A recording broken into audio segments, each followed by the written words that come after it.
Um, hey, welcome all.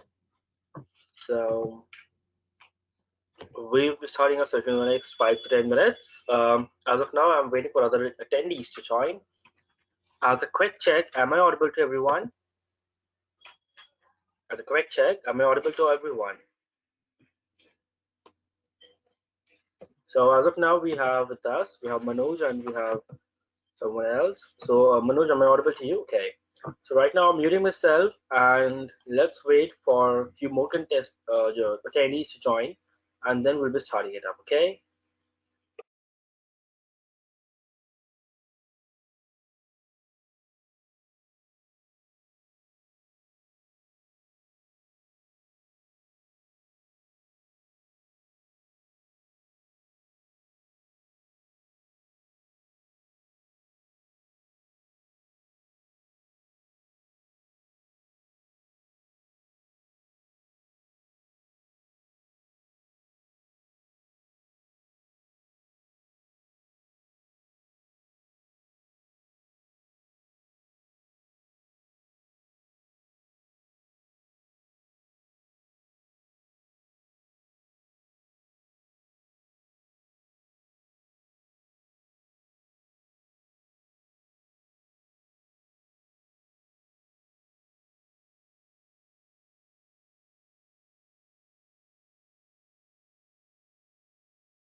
Yeah.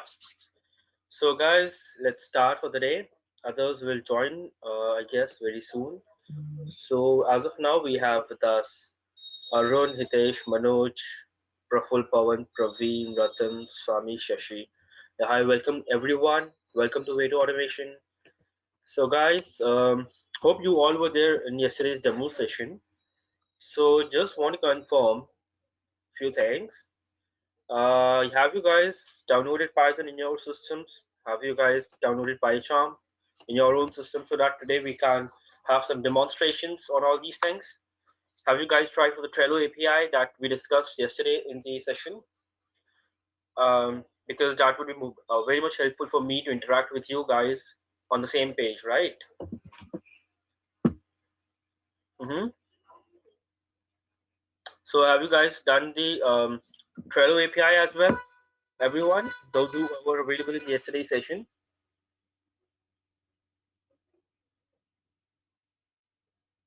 Okay, no problem. Then you guys should have done that, but no problem. You guys can do that once things are done. Trello API not done today, no problem. Today we are actually going to automate the Trello API only. That was the only reason I was saying that you guys should have this API in your own systems.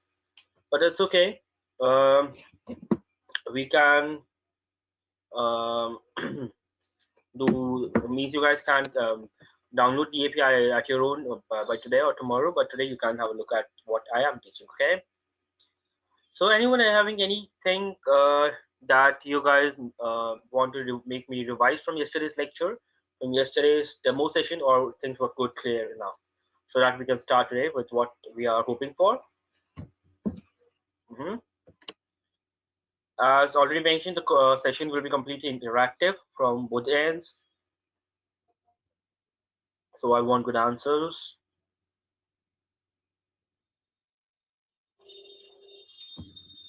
So Shashi, you are saying you missed the uh, session yesterday. So Hitesh, you are saying, can you please give brief overview what you covered yesterday? Okay. So as a brief, just a second, guys. Just a second.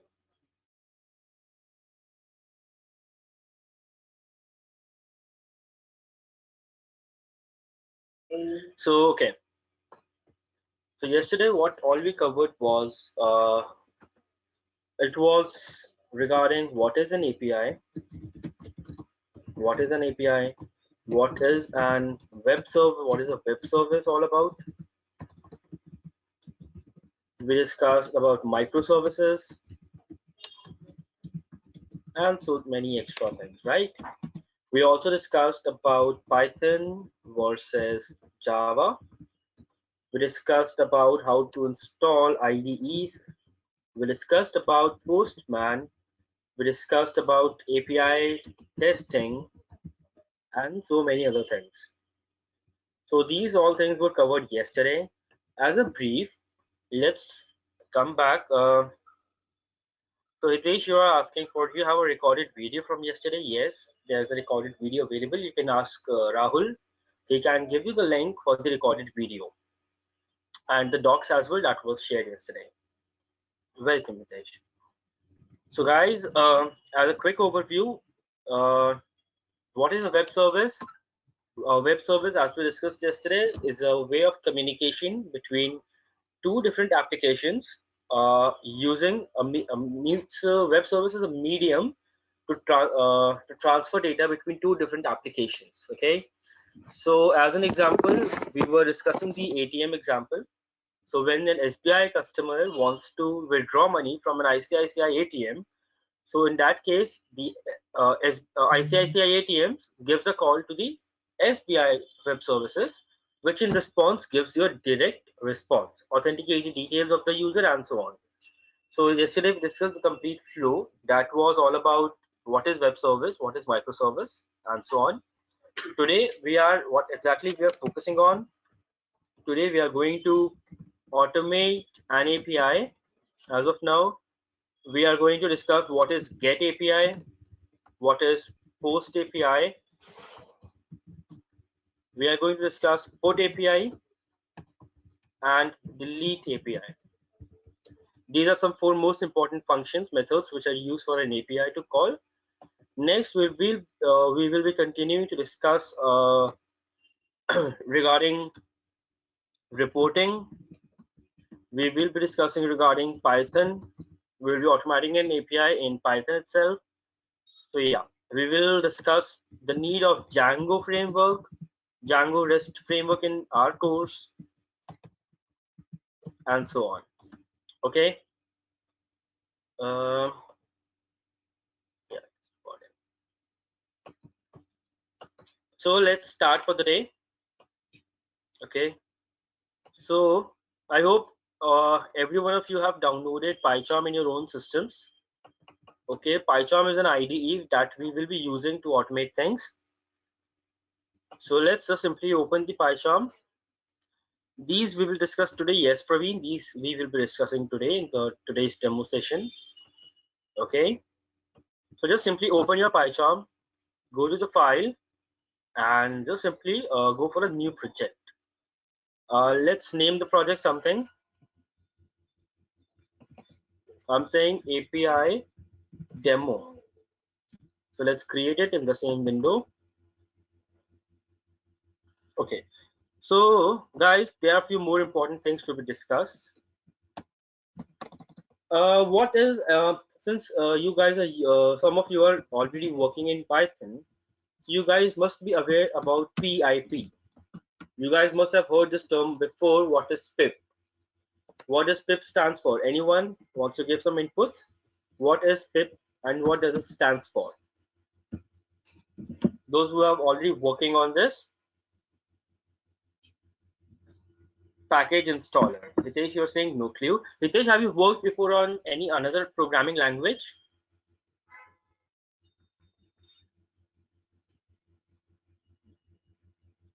or like Java or something? Little bit in C++. Okay. Python installer package. Correct. So pip stands for Python. We can say Python installer package or we can say Python package installer. As the name says, Python package installer. So this is something very easy. When we use any other programming like Java, when we use Java or any another programming language, it is required to install some third-party API, third-party libraries. Like for example, when we work on Selenium, so we download Selenium from an official website and we use that in our project. Some of us may work on PDFs, so for working with PDF in Python, we have something called PDF Kit. When we are working in Excel in any in programming languages like Java, so we have a library called XFF something workbook, right? So similarly, all the things which are required for a program to run, all these things which are required for a program to run are called packages. As a more brief example, as a more layman language example, I can give you a very simple example. Suppose you are working in an organization. So there are two teams that are working together. Now one of the team has developed sorry, one of the team has developed something called sorry guys,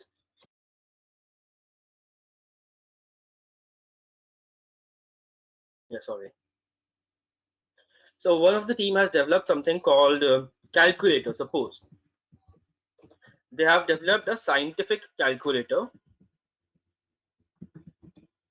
and the second team wants to use the same calculator. The second team wants to use the same calculator. So in this very simple case, the first team is going to give their lines of code in a readable format so that the user cannot change it. So they will be sharing a lines of their specific lines of codes for specific calculator to the second team so that they can use that calculator directly inside their application. So that is what a package is all about. So similarly in Python also, whenever we are going to deal with something new, whenever we are going to deal with some different objects, some different requirements, so for every requirement we might have some package installment requirements. Suppose I want to work on Excel, so it has some Excel requirements. I want to work on Selenium, so it has its own Selenium requirements. So all these requirements are actually downloaded using PIP, which is called pip, Python Package Installer. Is it clear to all? What is pip exactly? Why do we use it? Is it clear to everybody? Manoj, Praveen, and um, Ratan, and everyone who has joined us? Okay, great. In case guys, if you have any questions, you can interrupt me directly at any point of time. I will be feeling great to answer. Okay. So similarly, when we have pip, we have a syntax also. Now we do not need to install pip differently other than Python. I can show you. If you open your command prompt, the moment you type Python over here, it opens your Python interpreter. Okay. Okay, exit. Okay, it says yeah, now I'm out of it. So now if I write here PIP, the moment I write PIP, which is pip, it shows me all these details, all the related keywords that I can use with the command pip. So we do not need to install pip separately. Pip installed along with Python only. Okay. So now let's come back. So we have pip, we have something to install different packages inside my Python program. Now the question comes, how to use pip? So to use pip, we have a very simple syntax that says you have to write as a very simple command inside command prompt, which is pip install package name. That is it. Now, as an example, if I give you, we can simply write pip install selenium. Along with this, I can give the version also. Suppose I want to download 3.13 version. So I can write selenium 3.13. I want to install any another library, I can write pip install, suppose Jupyter. Jupyter is also one of an IDE lightweighted. So in this fashion, we can use the pip command to install any package. Whatever packages that we are going to use in our program, in our code, will be directly downloaded using pip. A testing framework which is used in Python is called PyTest. We can download PyTest also using the same command, which is called pip install PyTest. For reporting, we can use pip install Allure and so many things. So there are so many different commands that we can use. You can also see them online. If you go here and write Python, I can say pip install PyTest dependency, suppose. So we have an official website which is called PyPy, which is called pypy.org. So if I search here for Selenium, so you can see it now. I want to install suppose Selenium 3.14, which is the latest version available. So it opens a page and says you have to simply copy and paste this command inside your command prompt, which is pip install Selenium. So in the similar fashion, we can use so many different pip commands, and you can search your library at a given official website, which is called pypy.org. Okay, so sorry, what I missed. What is Jupyter used for? Jupyter is a IDE. As we have PyCharm with us, Jupyter is also an IDE in Python, but that is a very lightweighted IDE that we are going to use when we will be learning Python in our course. Okay, yeah. So coming back, we have we are good to know that what is pip, how to use pip, and how to use the command pip to install different packages in our PyCharm or in Python. Now, the next very important concept that comes here. Okay, for that, let me explain you the problem statement first of all. What's the exact problem statement that we came for a solution with?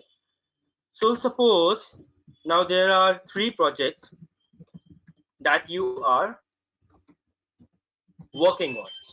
Okay, now project number one, project number two, and project number three. Project number one only works on Selenium 2. Project number 2 only works on Selenium 3, and project number 3 only works on Selenium 3.19. Suppose that is a virtual uh, version. As of now, I'm taking an example for. So there are three different projects that you are working on. Your organization has given three different projects, three different requirements, but every requirement is different. For project 1, you have to use Selenium 2. For project 2, you have to use Selenium 3, and for this, you have to use 3.19. Now, whenever we use the command pip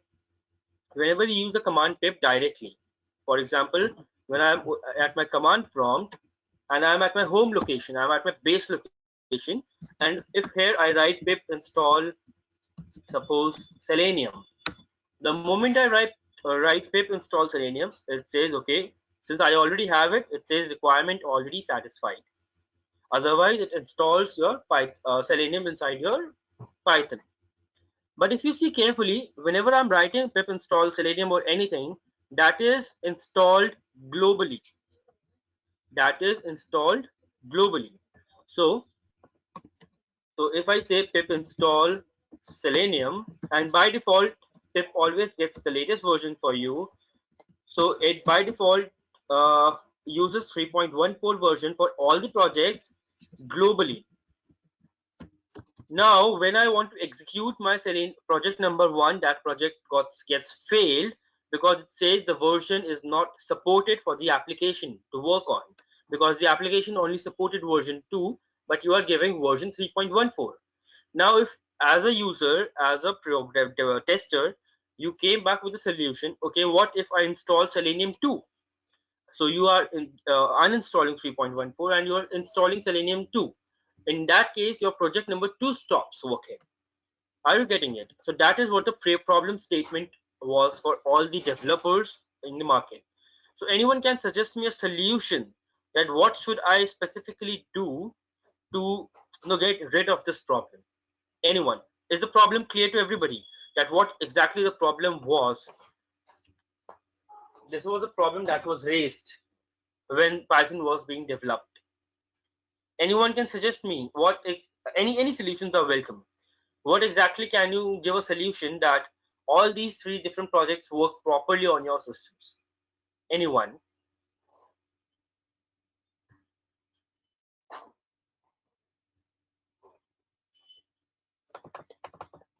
Manoj, Hitesh, Praveen, Ratan, and anyone else who wants to suggest a solution?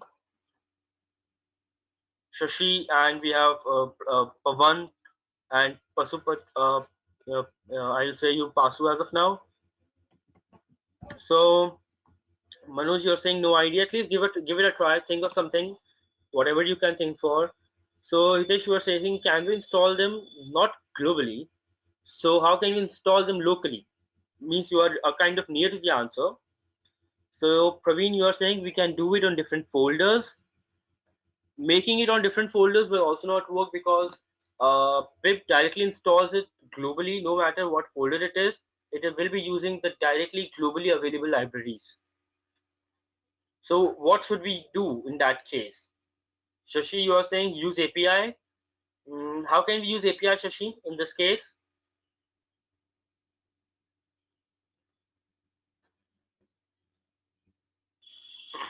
We can install on different folders locally. Okay, sorry. Can we create a virtual environment? Now, that's what I was actually looking for. So what is a virtual environment, Hitesh? That's a very great answer, and that's exactly the proper answer. But what is a virtual environment? Can you throw some light on?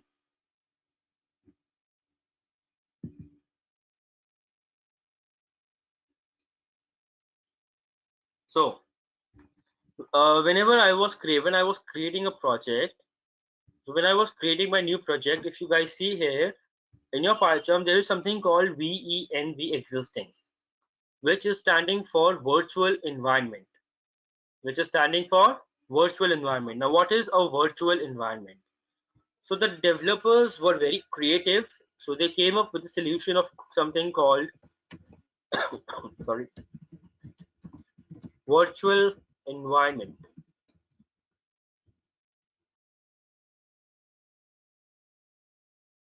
Sorry.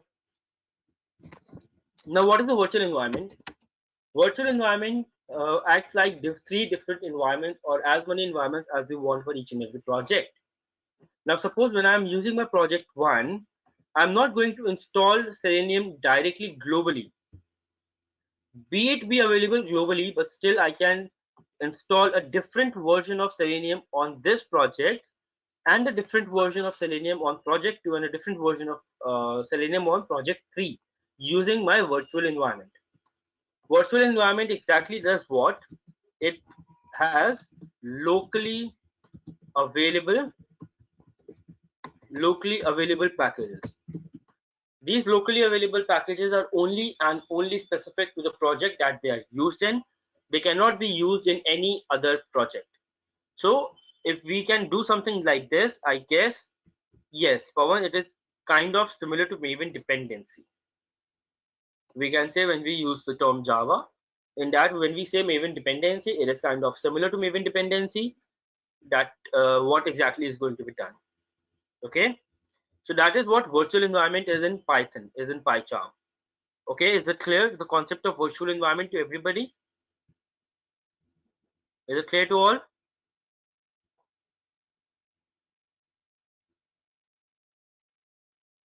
Okay, Ratan, so can you exactly tell me what should I repeat so that you can be comfortable with it?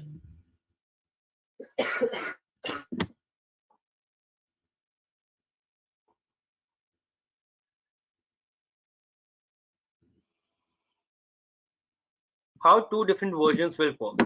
So see, Ratan, I'm saying there are two different environments existing. Means I have two different projects. Suppose let me show you here. I have one project which is called how will I choose the environment? That is not a problem at all. Whenever you are going to create a new project. Now let me show you. I am already having an existing project here which is called API demo. Now suppose if I want to install something here, let me go to file, import settings. Okay, sorry. Let me go to file. I'm going to settings. Inside my project, I have a project interpreter. Now here we have some by default available live packages. Now if I suppose I am adding um, request, I'm adding a module which is called request. I'm installing this package for a specific project. Look carefully, I'm just installing the project package request for a specific project which is called API demo. And once it is installed, I'll show you something else.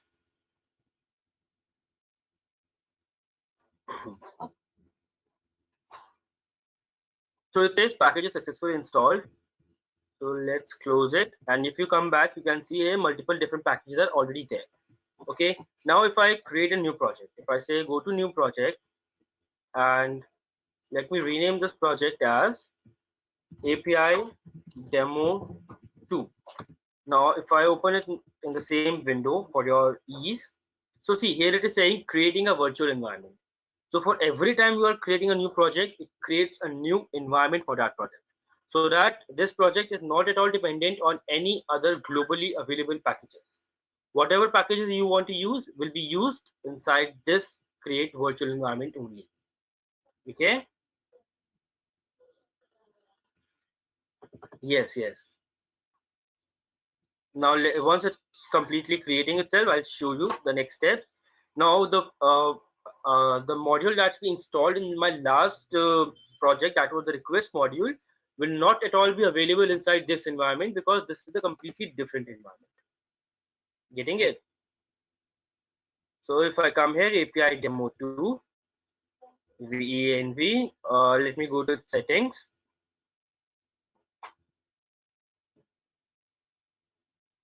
Now go to project interpreter. Now if you see here, they see only two different packages are available.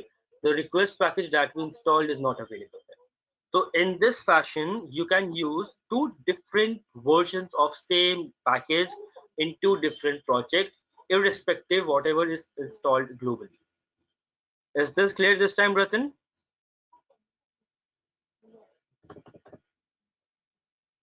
Okay, clear. Anyone else having any doubt in what is a virtual environment and what is PIP? Any problem in understanding that?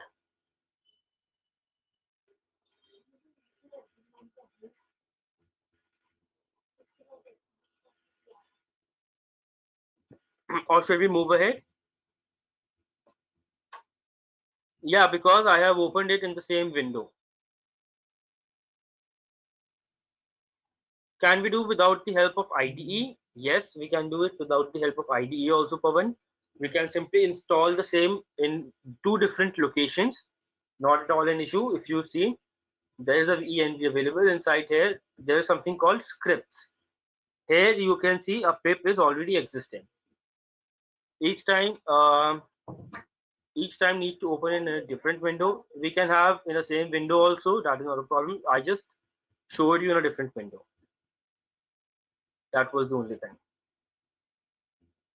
You can attach the two different projects in a single window also.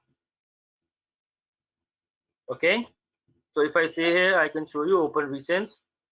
If I say I want to open API demo, so there is an option called attach. So if I click attach, now you can see my second project is also available. My second project is also available. Yes, so that is a feature of a PyCharm only. That completely depends upon you, the way you want to use it. And Pawan, we can do that with the help without the help of IDE also. I'll explain you once we start with the lectures and all these things. As of now, I was just giving you a brief with the help of IDE.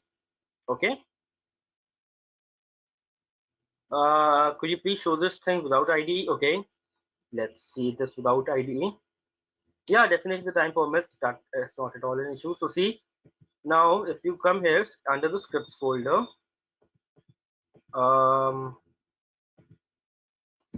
yeah. So I'm just copying this location, right click, copy path. I'm going back here. I'm saying CD. I'm coming in this location. Now in this location, when I'm here, I'm saying pip install. So see, when you are doing the same using, there are two different ways if you want to use it without the IDE. Let me show you both of them. So when you are here, if you type, if you want to see all these things, there is something called source. Okay, that is not available here. So let's go back. That is in Linux. In just a second. I'll show you using the Linux thing also. So that is why. So once you are on the project, which is API demo venv script, you can simply type pip install Selenium. So it will be directly installing Selenium in this location. So it's saying collecting requirement already satisfied because it is already available with me. So that is why it installed Selenium properly. So now if I come here, and if I go to settings, I believe project API demo 2. This is the demo 2 project. If I see API demo, so it is actually PyCharm allows one at a time. So let me simply close this project for now. Where I can close it up, let me see. Or let me just simply close it as of now. I'll reopen it because two different projects is available in the it's a professional version and we have the community version. So by the way, as per your answer, Praveen, we can do that thing using without the IDE. We have to simply go inside the venv folder, inside the script folder, and you have to simply write your pip command. Suppose I'm writing pip install and I want to install a library. Which library should be installed? I am installing Allure, not Allure. I'm installing requests. Suppose. So if I press enter, it says it's already installed in my system because I already normally work here. So these things are already installed and available inside my workspace. Okay. It's again opening the two of them together. Just a second, guys. We must have something to close it.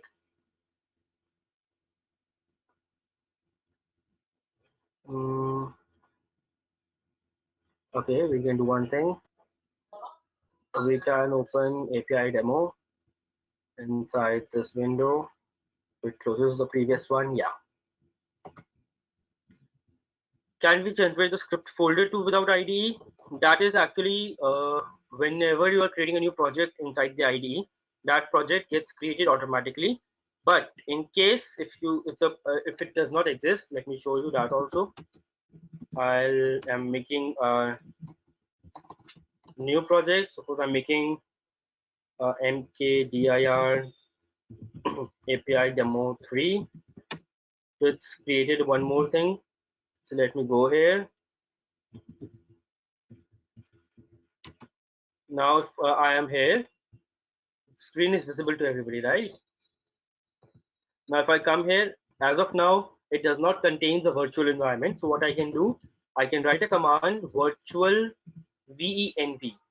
That is a keyword that we use to create a virtual environment without the IDE. So we can use the command virtual venv and whatever the name of the virtual environment you want to give. Suppose here I want to give the name venv, so, and press enter. It says it is not an internal or external command. Do I need to install it? Okay, it's virtual env, I guess.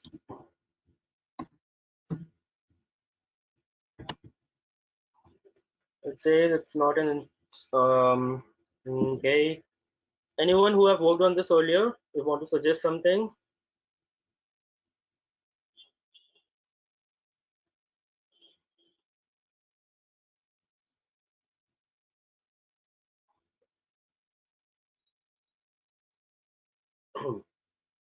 Because the command is virtual env itself, I guess it is not installed. So what we can do? Can you try? Me just first of all. Sorry. Mm, let me first of all just simply write pip install. I guess it is not installed in my system. Virtual env. So it's saying, yeah, it was not actually installed earlier, that command. So for this also I'm using pip command. So it is saying collecting virtual environment. So this is used without for whenever we are going to create a new project without IDE. So for that we are going to use a keyword called virtual venv, and for that we have to first of all install that in our system. To install any package, as already mentioned, we have to use the pip command. So I'm using the pip command here, pip install virtual venv. That is going to be installed globally as of now. Okay, so it says collecting, and I guess it's done. Mm-hmm.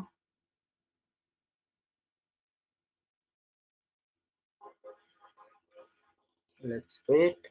So yeah, I guess it is done. So if I go to the folder at this location itself, let me just copy the location.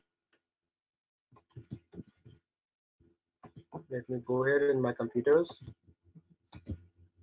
You can see as of now the folder is empty. But if I write here virtual env, I want to create a new virtual environment and I want to name it as venv and press enter.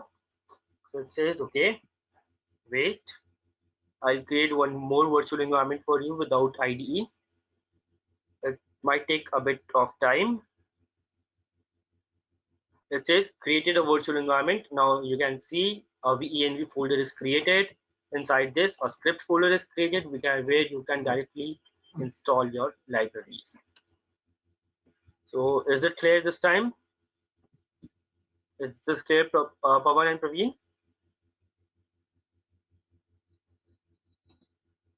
So using this, you can create a virtual environment without the IDE also.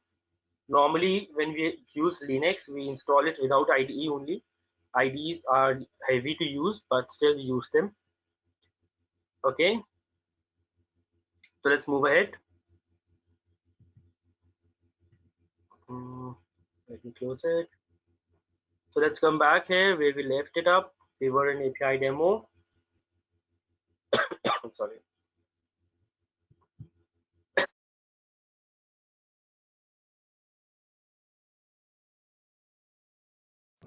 Sorry guys, kind of unwell.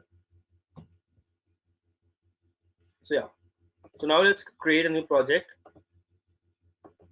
We have a new project. Right click here. Right click, new Python file. Let me name this as test API. So it has created a new API file, a new Python file for me, which is test API. So the next thing is whatever packages that we have installed in our project, you can just see them by going to settings, project interpreter, and all the libraries which are installed in this project are visible here. So it has requests, it has Selenium, it has everything. So let me close it. Now how to use that? We have to use the command called import requests. Import request. So we can use this command directly to import the given package inside this specific file so that I can use the features of import over here. Okay. Now let's go back to the Trello website that we visited yesterday. Trello. So let me open the development mode also. Developers.trello.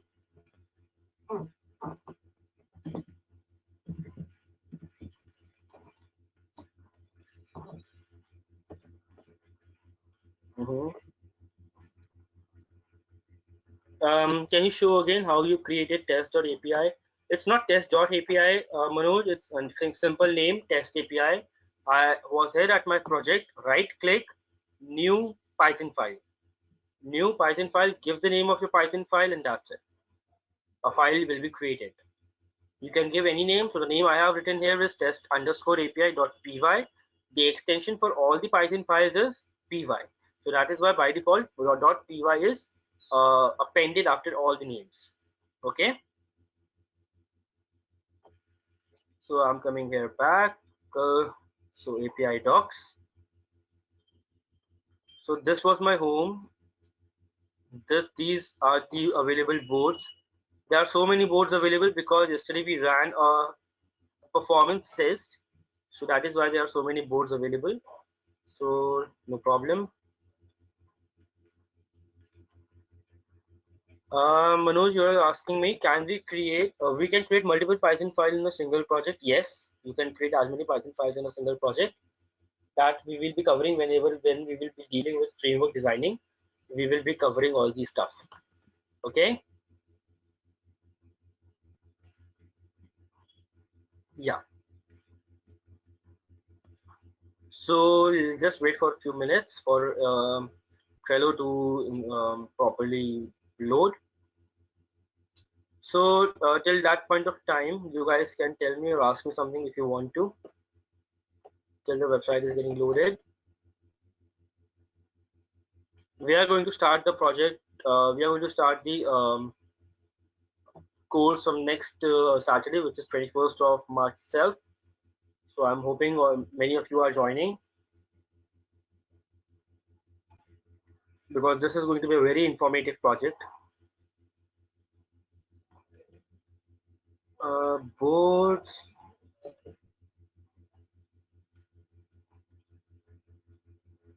Just wait for 2 minutes. This is loading. Till that, Hitesh, you're asking, are you by any chance going to cover this training for Mac users? I'm going to cover this training for Linux users, and for Linux and Mac things are very much common. So there, I will be also telling you how to do these things with Linux on the same side when I'm telling you it in Windows. And once you're doing it in Linux, I believe Linux and Mac are very much too similar, right? So we have a duration of 2 months. So within 2 months, we are going to cover all these things. Which type of framework we are going to use? Is it data-driven only? We are going to use two different frameworks, Praveen, data-driven as well as robot. These two frameworks are available, so we are going to use both of these. Can you share the syllabus? Syllabus was already shared to everybody, I believe, by Rahul. But still, you can just drop a text to Rahul and he will be sharing you with all the syllabus. Okay, after the session, either I will be dropping an email on the given email ID and I'll share you the complete syllabus, okay? Or you can simply ask Rahul also, he can also share you the syllabus. Okay, so we are here back with the boards API. For those who are not aware of the Trello board, so yesterday we have an API session of Postman in which we created all these boards without GUI. We have not used GUI to create all these code, but we have done the same using API. I can also show you as a quick demo. Let me just open Postman for those who have missed it yesterday. Can we use POM here also? Page object model is a strategy, Praveen. You can use that anywhere, but I believe page object model is majorly used when you're dealing with UI automation, because in UI you have multiple types of locators available where you can implement your page object model. But in case of APIs, we do not exactly have any locators, so data-driven framework is more preferred. So that is why we will be using data-driven as well as robot framework. Okay. So let's come back. So for those who have missed the API session for yesterday, so that was a Trello API that we used yesterday. So let me just give a new name this time. Demo day 3. I'm going to create a new board. I'm going to send this API, and it's going to say 200. Okay, it has created a new board. If I go back to my website and if I just simply refresh it, you guys can see I have not used the GUI anywhere. I have used my APIs, and demo day 3 board is now available. Okay.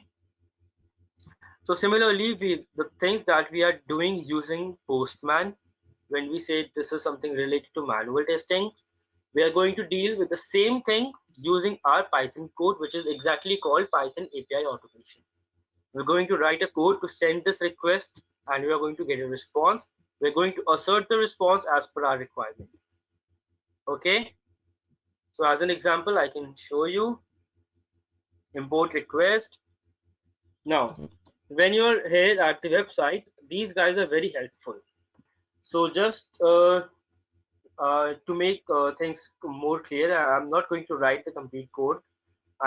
These guys are already giving you a complete code for this request. If you click on Python, these guys will be giving you a Python request. So if you guys click on Python, it will take few seconds to get load, and once it is loaded, it will be showing you the Python request. I'll explain it to you.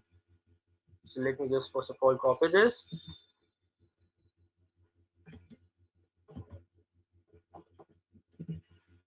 Yeah. So see, let me just remove this as of now. So the first thing that we have going to use is called something called URL. As of now, I'm not creating any framework. I'm just giving you a brief description. These things are not hard coded the way it is shown here. We are going to create a complete project structure, the way we are going to get data from Excel and all these things. As of now, the first thing that comes to our picture when we say, okay, I want to automate an API. First of all, what I want, let me go to Postman. The Postman here, the first thing I want here is called the API itself. So the API till here is the API which is available with me. All these things with after question mark are called parameters, are called query parameters. These things are different. Okay. So the first thing that I have is my URL, is my API. I can rename it as API also. So my API which is available to me is this. The next thing is query parameters. So if I say query param equal to, so see, query parameters are available with us. This is a sign of dictionary. This is a sign of dictionary. This is a sign of dictionary. In Python, we have a data type. We have a data type called dictionary. By default, whenever we heard the term dictionary, the thing that comes to our mind is key value pair. That is it. A dictionary starts and ends with braces. We can give a key. Suppose I want to give a key name, colon, and I can give a value. I can give a value Ashif. So this is a dictionary. So in Python, we are going to deal with dictionary in a great way. We have a separate lecture on this. What is dictionary, how to use it, and all the functions that are available. As of now, since the way we are hitting the request in Postman, the first thing was the API itself. The next thing was the query parameters. So the query parameters I'm giving here is query parameters equal to, they will be given in the form of a dictionary. There are three query parameters. First is your name. First is your name. This is a key, colon, and I'm going to give a value. I'm giving the value demo J3, or I should say automation 1. So we have a query, I guess. Are we going to cover Python as well? Because I don't know Python. Yes, Shashi, we are going to cover Python from very scratch. That is why we have, when if you go through the syllabus, there we have clearly mentioned we are going to cover Python from basic to the required level. Okay, so that we're going to start the complete session from very basic from to the advanced level, so that everyone over here can be on the same page. Those who know Python and those who do not. Yeah. So as of now, I'm saying query parameter equal to name automation 1 colon. The second query parameter that is available is key. So I'm giving a key colon. What is the value for the key?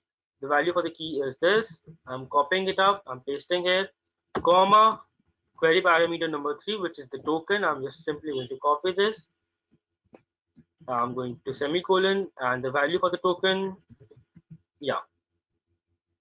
So for more convenience, let us just add enters. Yeah. So these are the different query parameters available to us. We have a question. We have taken this URL and parameter of both from Trello. Yes, we have taken this from Trello itself. These this API has been available on the Trello's developer web page. So this is the available web API. These are the available query parameters that we discussed yesterday in our Postman call. So I'm just writing the same in the form of Python code, because this is what exactly we have to do in Python automation. Okay. Okay, Praveen. Yeah. So next is, the first thing that we want is an API. The next thing that we want is a query parameter. Now, if we go back to Postman, the third important thing which is required is the call itself. Is the call itself that we have to call. So I'm just writing here, the thing that we have imported now comes into action. We have a module called request. We have a module called requests, which is actually responsible for all the requests. Or what is a request? A request is hitting on a server, hitting on an API and getting a response is called a request.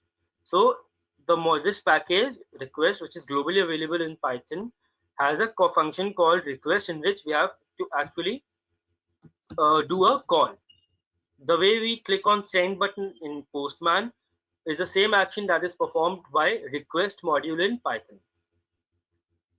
How can I give path parameters if I don't want hardcode in URL? Sorry, how can I give path parameters? I don't want hardcode in URL. Will it go in form of a dictionary? I mean path parameters or placeholders in URL. Can you be more specific, Pawan? I'm not able to get the question. I guess you can unmute. I can unmute you if you want to, and you can directly speak if you want to. Should I unmute you? Mic issue. Okay, then you can simply type. No problem. Let me just read it again. How can I give path parameters? You are saying how can you give this query parameters? I don't want hardcode in URL. So you don't want to hardcode these. I'm going to show this. I'm not going to hardcode anything directly in the API. Just wait for a second. So yeah. So guys, coming back. So this was my request module, the module that we have installed here. It has a function called request. Now, what type of request I want to make? I want to make a post request. Now, if you go back, next is yeah, post request. Then actually, if you hover here, request takes 3 different parameters. The first parameter the request module takes is what type of request you want to hit. I want to hit a post request. The next thing is where you want to hit. What is the API? The API is given. I want to hit this URL in the post method with with these parameters. With these parameters. Are you getting it? I want to hit this API. I want to hit this API which is available here in the post method along with these parameters. Along with these parameters. Now, whatever the response I'll be getting from this API, what is the response? I also explained it to you yesterday. This is the response I'm receiving from this API. This is the response I'm receiving from this API. So I want to save this in a single variable. I'm saving this in response. I'm saving this in response. Response is a variable where all my response code will be saved. In the last, I want to print it. So I will simply write print. I will simply write print response dot text. Yeah. So let's see if we have a question till here, I guess. You are saying why did you write params equal to query params and not just query param? Because that is the syntax of using the request method, Hitesh. We cannot directly use query parameters. We have to give them inside a variable. This params variable is a predefined variable of the request method, which is responsible to identify that whatever dictionary is given here is working as a query parameter in the request. So this is the by default already available um, function, or you can say attribute with the request call, request package. Okay, is this code till here clear to everybody? I'll be explaining it in more detail once we're going to start it up. That why, what is it, how do we import things, what is the dictionary, and all these stuff. Now, if I run this, if I go to clear right click, run test API, let's wait to get it executed. So, yeah, see, all my this API is executed, and in the console, the complete response is printed. In these complete responses printed, how can we verify this? Sorry, we can just simply go here back, and it has created my board. It has created automation one. It has created the board, right? This is how we can hit an API in Python. Any questions still here? To anyone? To anyone? Any questions still here?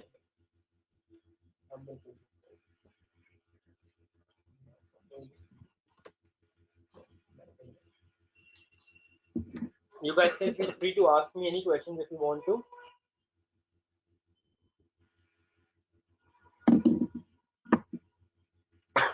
Sorry. Okay, great. Sorry. Pawan, is it trade to you as well? Pawan, Shashi, and other joinees.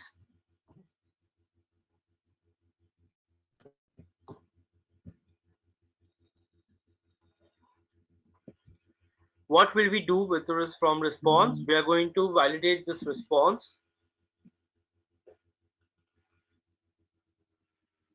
We are going to validate this response.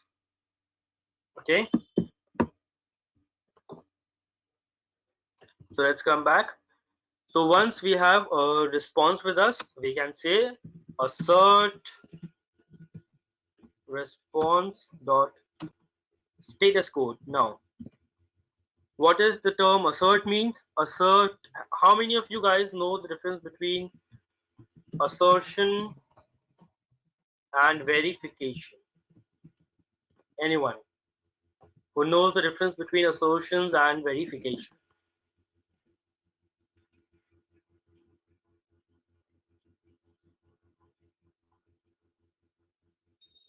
Anyone? Any inputs?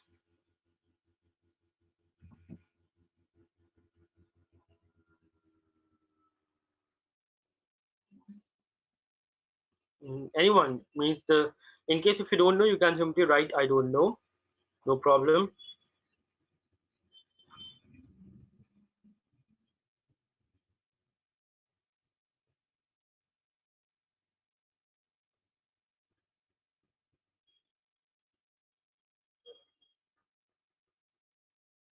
So Manoj, you're saying assertion means if test gets failed, um, so test fails, then execution gets aborted.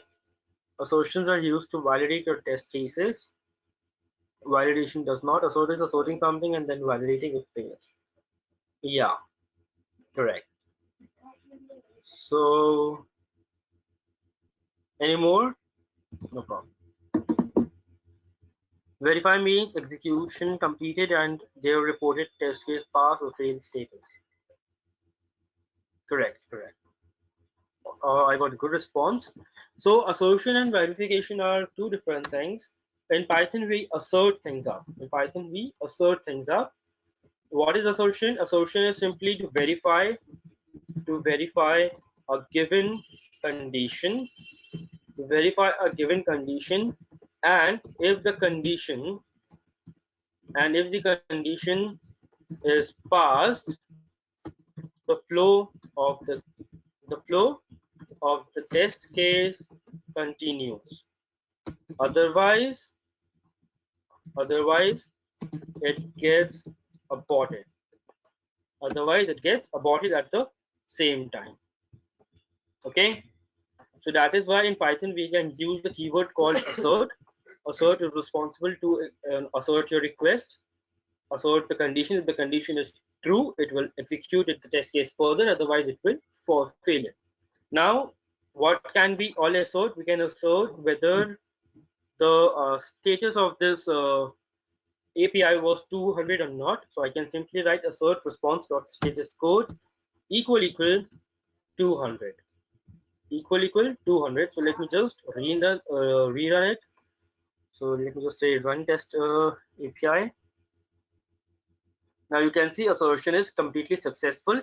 That is why it has executed without any problem. Now if I want to say assert response is 400, assert that response is 400, in this case it will be failing because assertion is 200, right? Because assertion is 200. Let me print that also. So print response dot status code, and let's see what happens. So I am going to run test. Sorry, I'm going to run it again, and this time it will be going to print the status.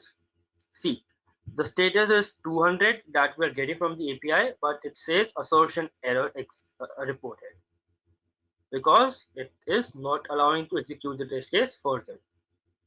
Is this clear? Against which we are validating these response. We are validating these response with a predefined expected status. When we are hitting an API, we know that this API is going to give us a 200 OK response. In that case, we are going to assert it in that case. Okay, is it clear to everyone? And there are so many different assertions that we can use in the project. When we are dealing with an API, we can assert the response text, we can assert whether a particular string is available or not, and so many other different things. So in this fashion, we are going to deal with the API testing. Okay. One more important thing. Anyone who knows the difference between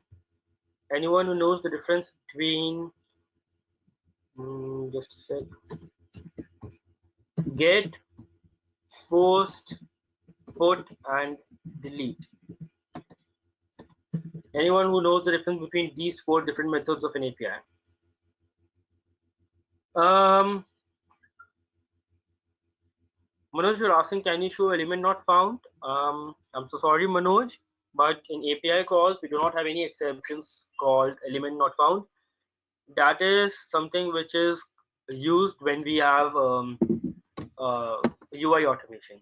Okay, so for UI automation, this error is for Selenium, but not for APIs. Okay.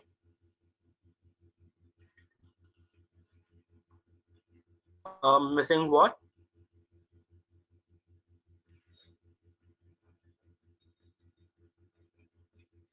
What exactly are you asking for, Manoj? Can you rewrite your query once more?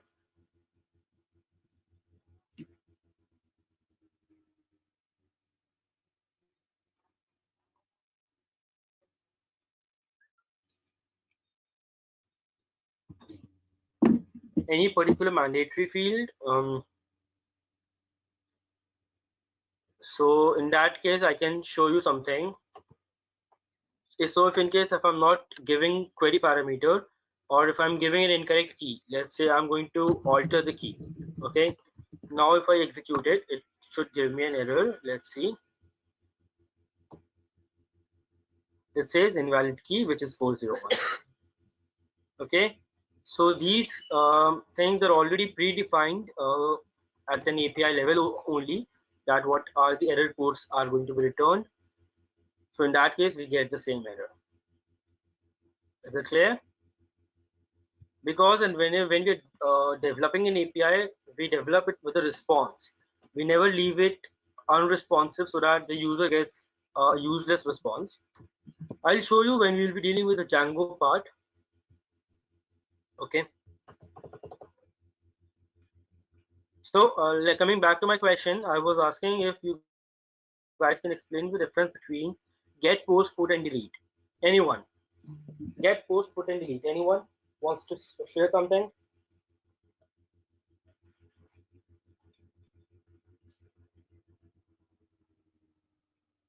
Anyone who can share me the difference between all these four types of things?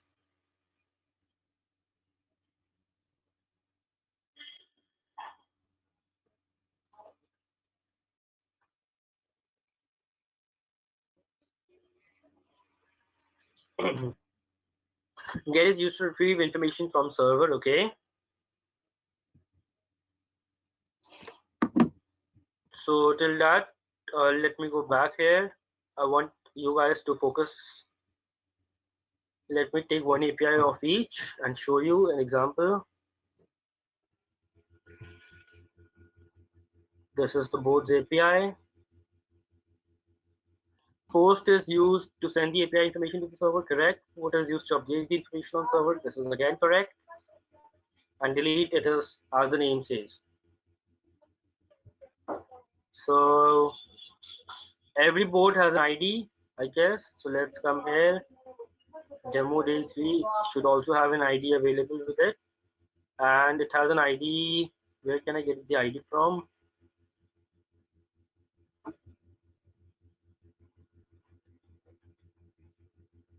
So if you see, ID is returned from these things. Now if I go back to my PyCharm and if I want to do something with a GET request, let's see. Assert stop test verification does not fail basically CRUD's operation. Correct, Nathan. So this was an example of the post API. Let's come back and let me show you an example for the put API also and for the get API also, so that you guys can gain some more confidence. Again, the API remains the same. Query parameters, I don't want it this time. So I'm saying response, I'm taking one more variable, response 1 equal to requests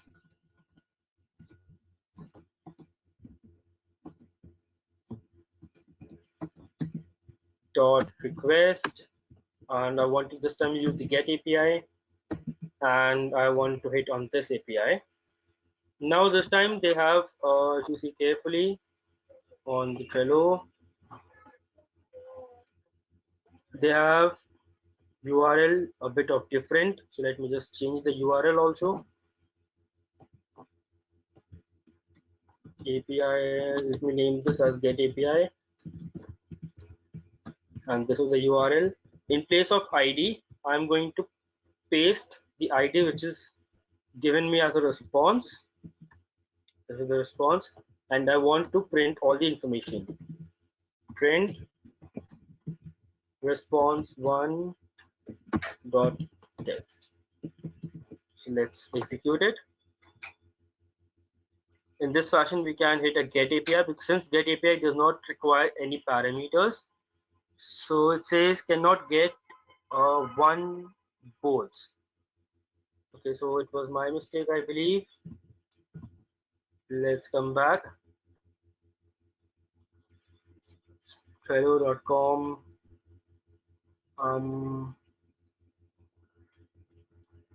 Let's see. Are we missing something?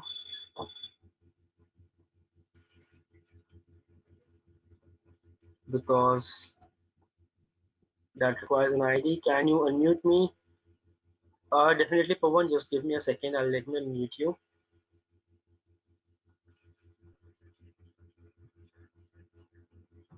Pawan Kumar, right?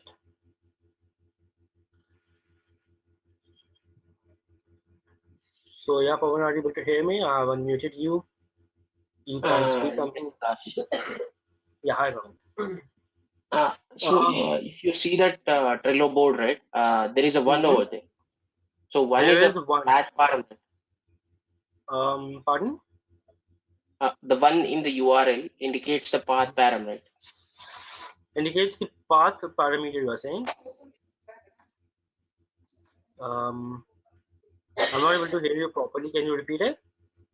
Yeah, the one indicates a path parameter. It's a path parameter. It's not a query parameter. Yeah, it's a path parameter. I know that is the only reason I have not added the query parameters over here, anything like that. Yeah, that's fine. But my question was like, how do we handle path parameter?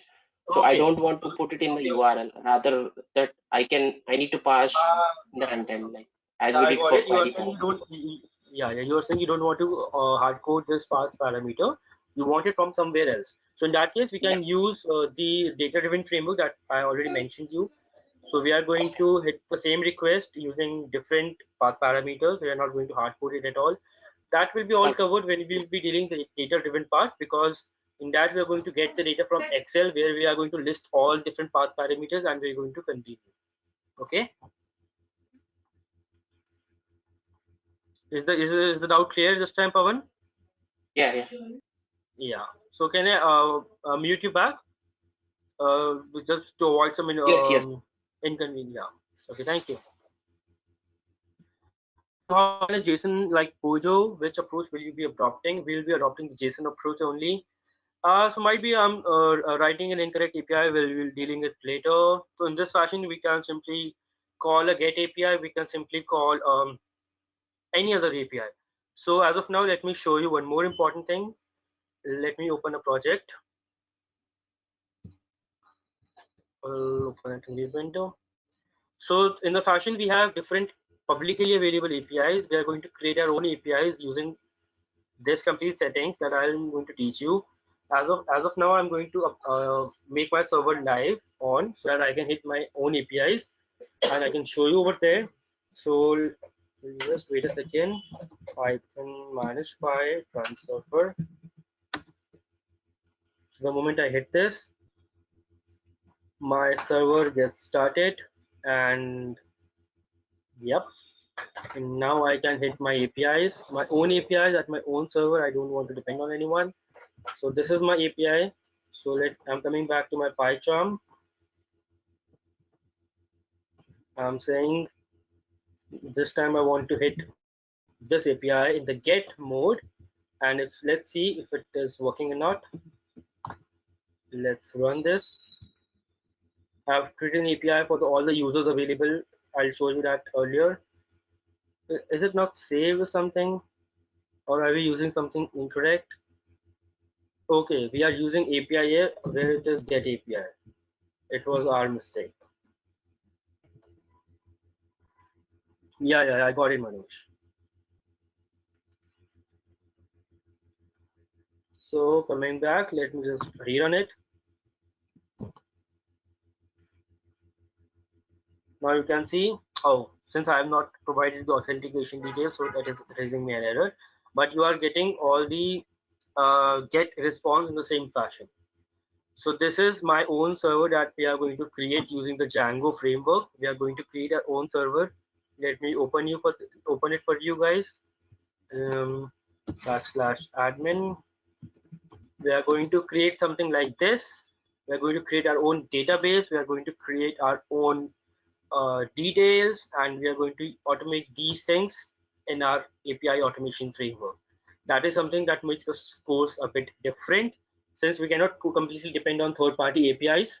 So we have created our own ones. Okay, we'll be dealing with this more when we'll be dealing with the project. Okay, so I believe,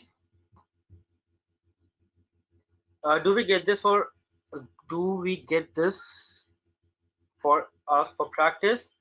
Yes, Arav, definitely you are going to create this in your own laptops. So once you are to be able to create this in your own laptops, you can run your server at any point of time and create your own APIs as per your requirement. Not at all an issue. That is what I am going to teach you in this course, is how to create it. Are we writing APIs from scratch? Yes, this is a part of the course also. We're going to write our own APIs from scratch so that we can be able to understand the complete Python Django framework, REST framework, how at the backend also the APIs work, so that makes things clear in our own mind. That as a tester, you can tell the developer boss you have an issue in this serializer, in this model, or etc. So as a tester, you should be good knowing enough about development also. So that is why we have added a section in this course where you are going to create your own APIs from scratch, and we are going to automate them only. We are going to create complex APIs and all these things. Yeah.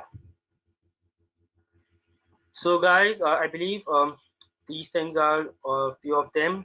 Let me show you the type of the reporting also that we are going to use. Just a second. I have another project with me. That is a UI framework project, I believe. So let me open that. That is the UI automation framework, and this we have reports. Yeah, we have. So let me just go to the terminal and show you how the reporting will be looking like when we will be working on them. Sorry. So if you write here Allure serve, Allure is the type of reporting that we are going to use in this project. I will be explaining that once we will be inside it. So these are two different multiple types of things. Okay, Allure serve. This is the report, Allure report, that is going to be generated. We are going to have categories. We are going to have suits, graphs, timelines. Since I do not have anything as of now, so that is why it is showing me something like this. This is the complete report that is going to be generated at the end of the course. Then we are going to integrate our complete data, our complete what do we call that project, to GitLab. We are going to learn about Git functions, GitLab. We are going to use Jenkins to run our jobs, to integrate Jenkins with Allure as an end product. So after this course, you will be able to create your own APIs. You will be able to create your own GitLab stuff, all these things. And at the end of the day, a Jenkins report will be generated in an email to you regarding all the test cases. So that is the complete structure. In case if you guys have any questions, you can ask me and feel free to enroll.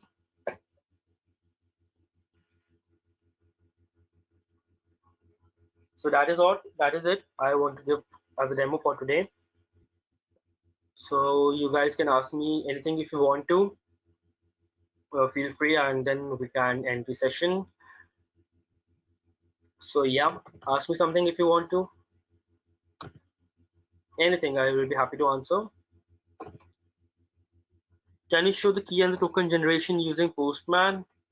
Key and token generation is not done using Postman, Manoj. That was done using the Trello APIs only. If you go to the Trello developer mode, let me show you. Development Trello. Let me show you how you can create your own things. So on this page, if you search for API keys, so open the first one. Here there is a link given, trello.com API/key. Here you can get the key for your own user. And if you click on token, it will authorize you. Once you will authorize yourself, it will show you the token also. Okay, so in this way you can get your API token and key.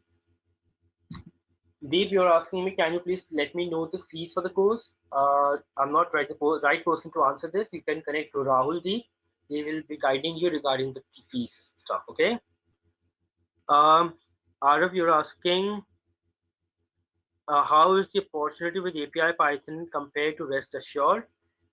See, Arav, right now Rest Assured is not much needed as much as I believe, since nowadays everyone is moving towards AI or artificial intelligence. Python is growing more and more, and as a MNC, since I already work in an MNC in a CMM5 organization, in our MNC, in our product also we are switching from Java to Python because it is way too easier and has way many options in this. So once it switches to Python, we have to definitely switch to another Python API testing framework, which is API testing. And even if you go to Naukri portals and search for API testing in Python, you will be getting lakhs of um, jobs available. So I believe Rest Assured nowadays is getting kind of low in the market, but Python API testing is at a boom. Trust me. Do we need PyCharm license for learning Django? No, we do not need a test Django license for Django. We can do that in community version also. Kind of a tricky version, but we can do that. Manoj, you're saying it should be applicable for all APIs. Yes, it is applicable for all APIs once you get your own token and own key. So all the APIs on the Trello website are available to you. Hitesh, you're asking, will you be conducting the whole course? Yes, it will be me itself. We will be conducting the whole 2 months course, in which I'll be completing, covering everything. Anything else, guys? What is your name? My name is Ashish Hitesh. This is Ashish Garg this side.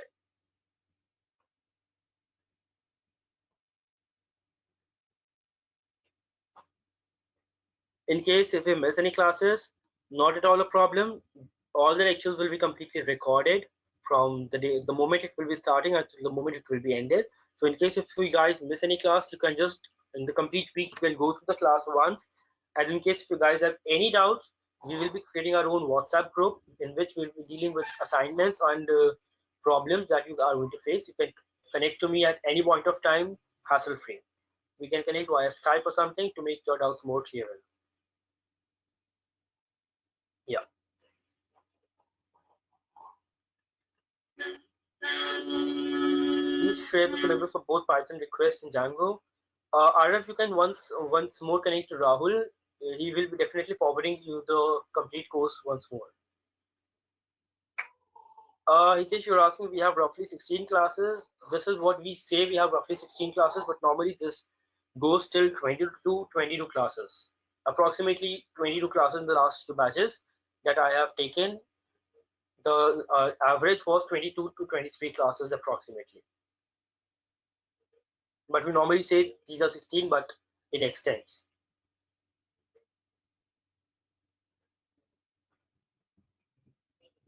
Can you please share the full course? I'll ask Rahul. He will be again mailing you the complete course on all of your email IDs so that you can guys once more go through the complete course and learn much things.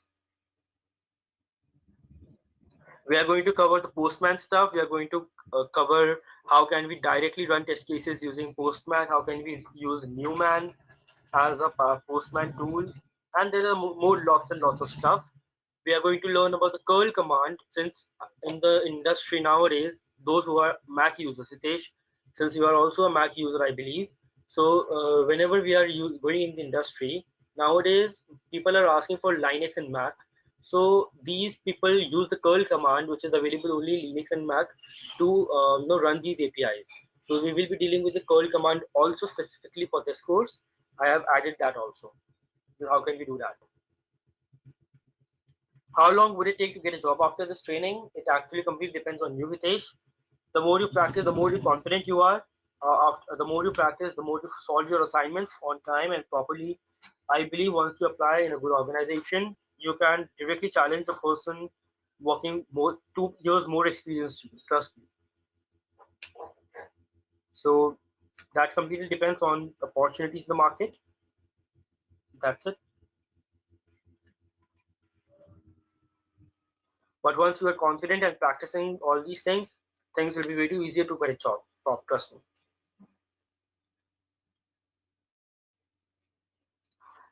Can we access the recorded videos after completion of course? Yes, definitely. That is a lifetime access, I believe. You can access these videos anytime at any point of time whenever you want to. Do you also cover security testing using API? No, and I believe that is not involved in this course, Arav. Security testing. It is not a part of this course as of now. Yeah.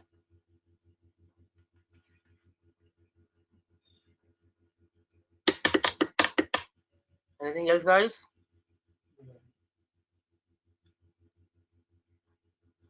When is the next class? Next class is completely. Um, Let me show you. It's from 21st of March itself. 21st of March is the first class of this course. And let me show you guys as of now the course structure. Just a second.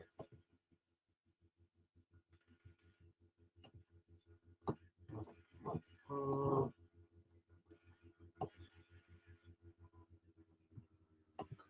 yeah, I have mail Raman. Yeah, API content. So this is the API content that we are going to start with. We're going to learn about setup installation. From scratch, we are going to cover all the Python stuff. We are going to cover the Python control flow, OOPS concepts, data structures like lists, tuples, sets. We are going to cover dictionary, as I mentioned, exception handling, a very important topic, reading, writing in Excel. Then we are going to cover web services. We are going to create our own APIs using Python Django. We are going to cover about Linux curl command, about Postman, how can we create our own test cases in Postman, and then about Newman automatically, how can we run our test cases automatically without hitting the send button. Then we are going to learn about JSON, request module, PyTest, which is a very strong testing framework, setting up our own database, logging, reporting, framework, robot framework, and all this stuff. So that is kind of course structure that we are going to cover. For assertion, we have Hamcrest library in rest assured. How about in request? In request, we see in Python we normally use assert everywhere, but still, since we're going to use our own testing framework, which is called PyTest, PyTest has its inbuilt assertions available, assertion libraries available that we're going to use. Okay.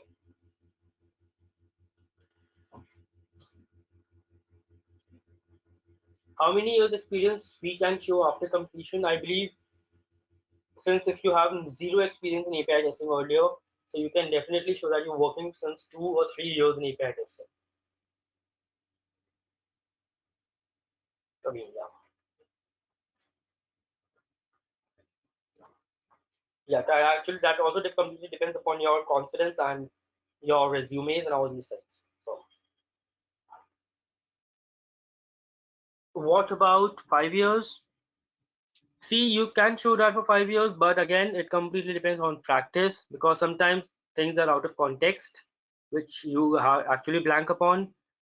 So in that case, you have to be more practicing approximately. You have to go for a complete project once, and then it depends on you if you can do for it. I'll not suggest it, but yes, because unless or until you go for a live project or something, you will not gain enough confidence, I guess.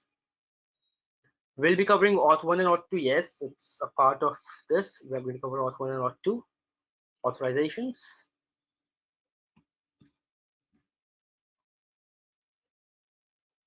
Anything else? Is the same content is sufficient enough? I believe this course was created keeping in the picture of all the necessary requirements in the industry.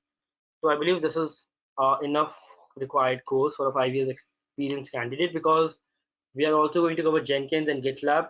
So yeah, definitely. Course is being joined by the candidates who are having 10 years of experience as well, Pawan. So that's not a problem. It all depends upon you yourself. The more and more you solve the assignments and the more and more you practice it. Because it's my duty to teach you at the core of the things, but it's your duty at the end of the day to learn things up, right? To practice it up. So yeah.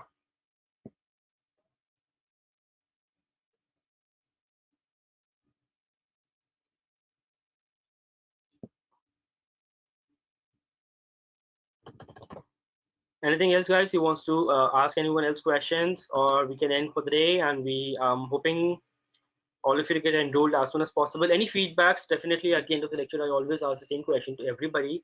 Any feedbacks you guys want to share to me so that I can change the way I teach or something, so that that makes the session more interactable, more informative for all of you.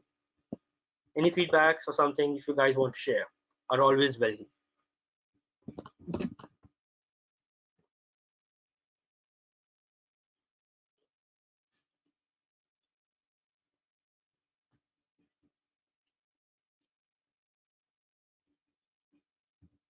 Next session, what will you cover? In the next session onwards, we'll be starting with completely basics of Python.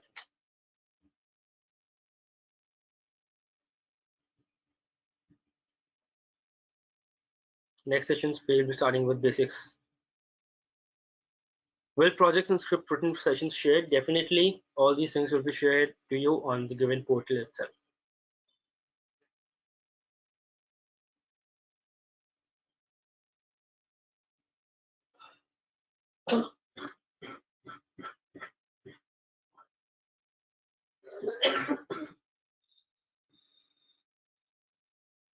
Anything else, guys? Or we are good to go in the session?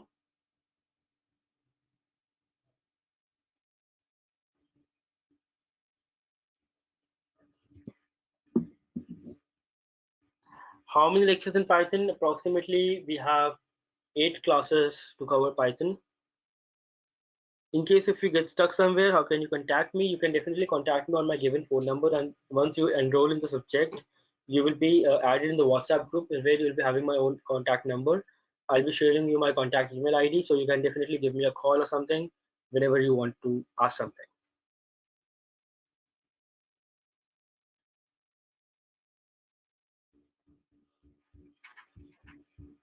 There are so many opportunities nowadays in the market regarding Python and API testing, Python and Selenium testing, that in case if you guys join them as soon as possible, that will be a great plus for you.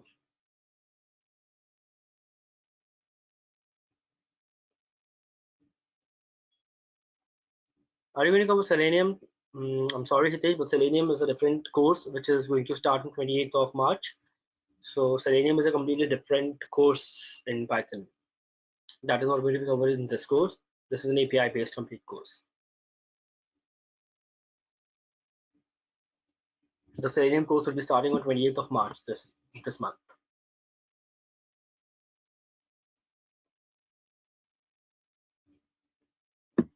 Yeah. So yeah, I'll be taking the Selenium batch as well. I've already taken 2 or 3 more past batches on Selenium already, and API testing already.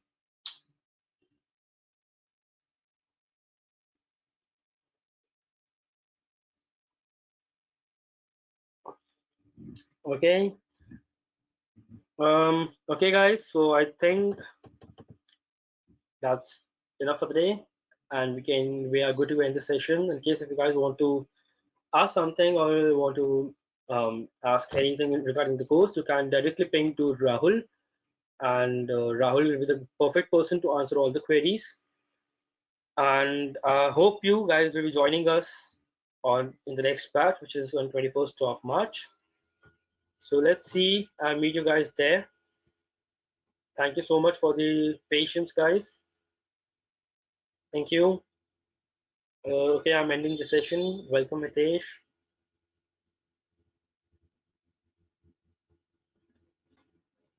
Welcome, Ratan.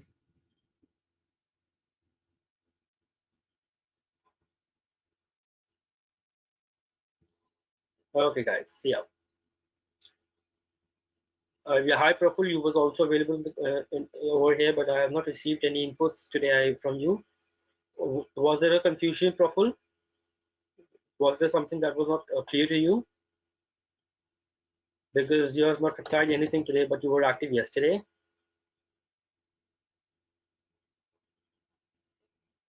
Are you there, Praful?